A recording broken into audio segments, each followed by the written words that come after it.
የኢትዮጵያ ሀገራዊ ምክክር ኮሚሽን አበይት ክንውኖችንና የወደፊት እቅዶቹ ዙሪያ ዛሬ የፌዴራልና የክልል መንግስት የስራ ኃላፊዎች በተገኙበት ሪፖርቱን አቅርበዋል። የምክክር ኮሚሽኑ ዋና ኮሚሽነር ፕሮፌሰር መስፍን አርአያ ባለፉት ዓመታት ኮሚሽኑ እየሰራ ያለው ስራ የመጨረሻው ምዕራፍ ላይ መድረሱን አስታውቀዋል። አሁን በደረሰበት ምዕራፍ የኢትዮጵያ ሀገራዊ ምክክር ሀገራዊ እውቀትንና የውጭ ልምዶችን በመቀመር ያከናወናቸው ተግባራት ሂደቱን ውጤታማ እንዳደረገው አንስተዋል። የኢትዮጵያ ሀገራዊ ምክክር ኮሚሽንን ለየት ከሌሎች የሚያደርገው አንደኛና ዋናው አሳታፊነቱን ነው፣ ኢንክሉሲቪቲ እና ለዚህ ሁሉ ሂደት ከሌሎቹ ለየት የሚያደርገው የፕሮሰስ ዲዛይኑን በትክክል ብዙ ተደክሞበት መሰራት መቻሉ ነው።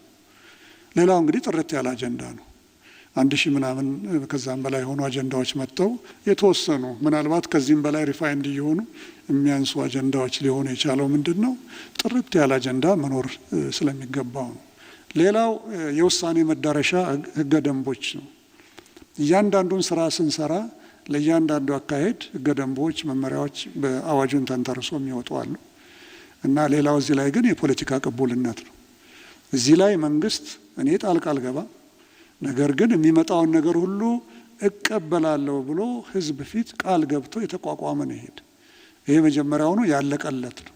ይሄ ራሱ የኛን የዳያሎግ ሂደት የተሻለ ያደርገዋል የሚል እምነት ነው ያለን። ከሌሎቹ ይለያል የሚል የኢትዮጵያ ሀገራዊ ምክክር ኮሚሽን ዋና ኮሚሽነር ፕሮፌሰር መስፍን አርአያ ኮሚሽኑ ኃላፊነቱን ተረክቦ ወደ ስራ ከገባበት ጊዜ አንስቶ በሰራቸው ከተሳታፊ ልየታ እስከ አጀንዳ ማሰባሰብ ድረስ ባሉ ተግባራት ሁሉ አካታችነትና አሳታፊነትን ማዕከል ማድረጉን በሪፖርታቸው አቅርበዋል።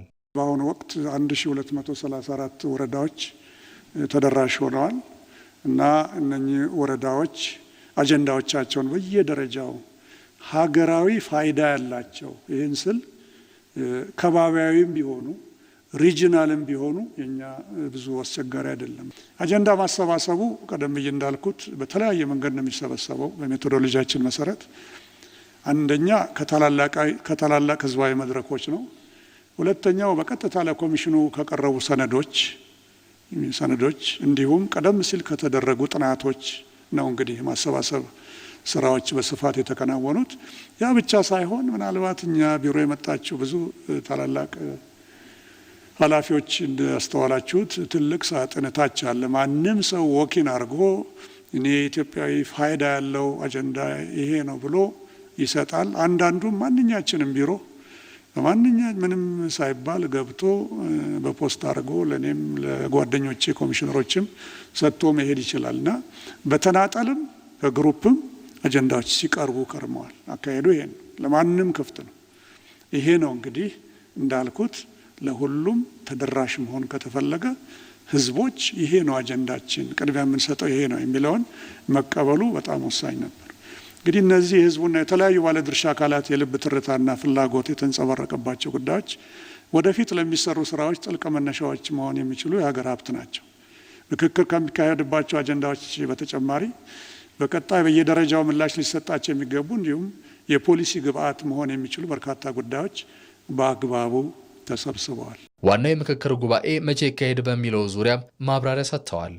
ምንድነው የመንግስት ድርሻ እንደ ባለ ድርሻ አካል ምንድነው? አንደኛው ይበልጥ አካታችነትና አሳታፊነትን ለማረጋገጥ ቀደም ብዬ እንዳልኩት የፖለቲካ ተዋናዮችና የታጠቁ ኃይሎች ወደ ምክክሩ መድረኩ እንዲመጡ ተጨማሪ እድሎችን መፍጠር ከኛ ይልቅ ለመንግስት ይቀላል ብዬ አስባለሁ። ይህን መድረክ መንግስት ያመቻቸ ቢሆንም እናውቃለን። በየጊዜው ከምክክሩ የሚገኘውን ምክረ ሀሳብ ለመተግበር ዝግጁነቱን በክቡር ጠቅላይ ሚኒስትሩም በኩል በሌሎቻቸውም በኩል በየጊዜው መገለጹ የህዝብን ቅቡልነት ያረጋግጠዋል። ከአሁን በፊት እንዲህ ተናግረናል ብሎ የሚቆም አይደለም። ህዝባችን በየሄድንበት ቦታ ሁሉ የሚጠይቀን ጥያቄ እውነት እናንተ አጀንዳ ሰበሰባችሁ፣ እኛ ተመካከርን፣ መንግስት እንደው ይፈጸመው ይመስላችኋል?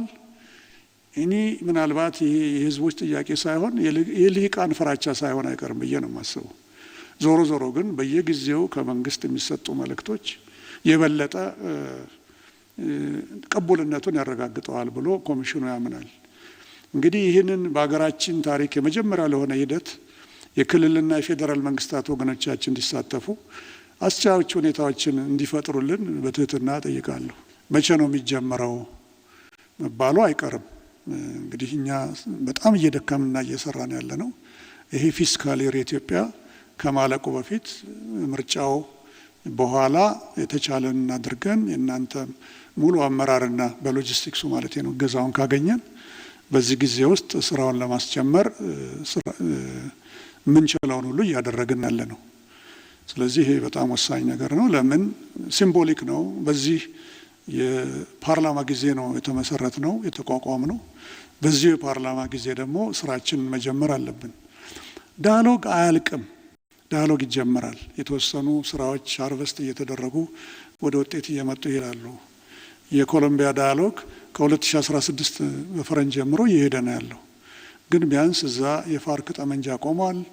ያን ያህል የሚያስፈራ ነገር አይኖረውም። ስለዚህ ብዙ ጥያቄዎች አሉ። አንዳንድ አጀንዳዎቻችን ምናልባትም ጄኔሬሽኑን ትራንሴንድ የሚያደርጉም ሳይሆኑ አይቀሩም። ዞሮ ዞሮ ግን ቢያንስ በዚህ ጊዜ ውስጥ መጀመሩ ተገቢ ነው ብለን እናምናለን። በመድረኩ የተገኙት ጠቅላይ ሚኒስትር ዶክተር አብይ አህመድ የኢትዮጵያ ሀገራዊ ምክክር ከእሳቢው አንስቶ አሁን እስከደረሰበት ደረጃ ድረስ በሂደቱ ለተሳተፉ አካላት ምስጋናቸውን አቅርበዋል። ሀገራዊ ምክክሩ ከውጤቱ ባለፈ በሂደቱ ብዙ ልምዶች እየተገኙበት እንዳሉም አንስተዋል። መንግስት አስቀድሞ በወሰነው መሰረት ለኮሚሽኑ አስፈላጊውን ድጋፍ ማድረጉን አጠናክሮ እንደሚቀጥልም ገልጸዋል። በድጋሚ ዛሬ ላረጋግጥላችሁ የምፈልገው ጉዳይ የኢትዮጵያ መንግስት አሁን ያለው መንግስት ስልጣን ዘመኑን ሳይጨርስ የእናንተ ጉዳይ ከመጣ በተቻለ መጠን ሀሳቦቻችሁን ወደ መሬት ለማውረድ ሬኮሜንዴሽኖቻችሁን ተጠቅመን ለማሻሻል እስከዛም ሂደቱ ደግሞ የተሳለጠ እንዲሆን ለማገዝ በእኛ በኩል ዝግጁዎች ነን። በዚህ ጉዳይ እንደ መንግስት እንደ ፓርቲም ተወያይተን ጣልቃ መግባት የለብንም። ሲያሻቸው ግን መደገፍ አለብን ብለን በወሰንነው መሰረት ከኛ የሚያስፈልጋችሁን ድጋፍ እንሰጣለን። ከናንተ በሂደት የተገኘው እውቀት፣ የተገኘ ልምድ፣ የተገኘ ዊዝደም ደግሞ ለቀጣይ ስራችን እንደ ግብአት አድርገን ለመጠቀም በመንግስት በኩል ዝግጁ መሆናችንን ልገልጽላችሁ እፈልጋለሁ።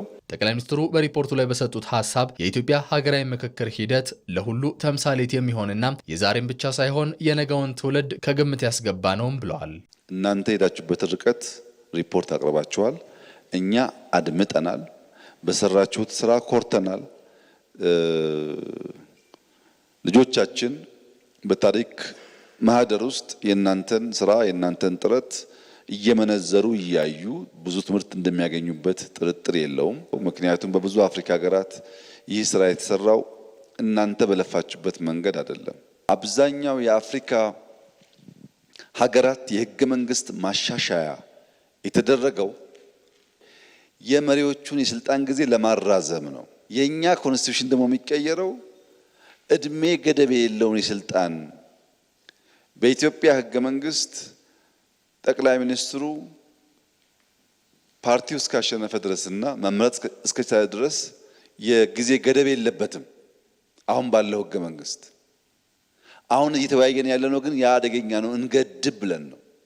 በብዙ ሀገራት ያለው ግን ከዚህ ተቃራኒ ነው።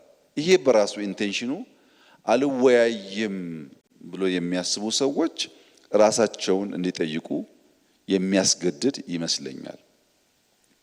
እንዴት ነው መንግስት ወዶ ፈቅዶ ህዝብ ተወያይቶ ስልጣኔ በህግ ተገድቦ የህዝብ ጥያቄዎችን በህገ መንግስት ተካተው እንዲሻሻሉ ፍቃድ አለኝ ሲል ለዚያ መሻት የሚታገሉ ሰዎች አንወያይም እንዴት ይላሉ? ካልተወያዩስ ለምን ፖለቲካ ይፈልጋሉ? ፖለቲካ ፕራይመሪሊ ውይይት ነው።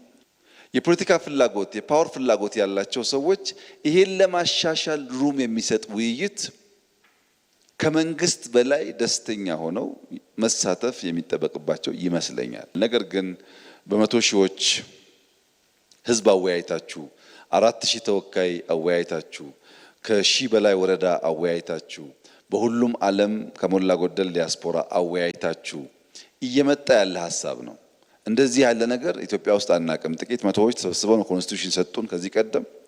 በሌላም ሀገር እንደዚህ አይነት ውይይት አይተን አናቅም እና ከበቂ በላይ የኢትዮጵያን ፍላጎት መመለስ የሚችል ከ90% በላይ ኢትዮጵያን ያሳተፈ ሂደት ስለሆነ ለምናስበው ለውጥ ለምናስበው ሪፎርም መሰረት መጣል የሚችል ይመስለኛል።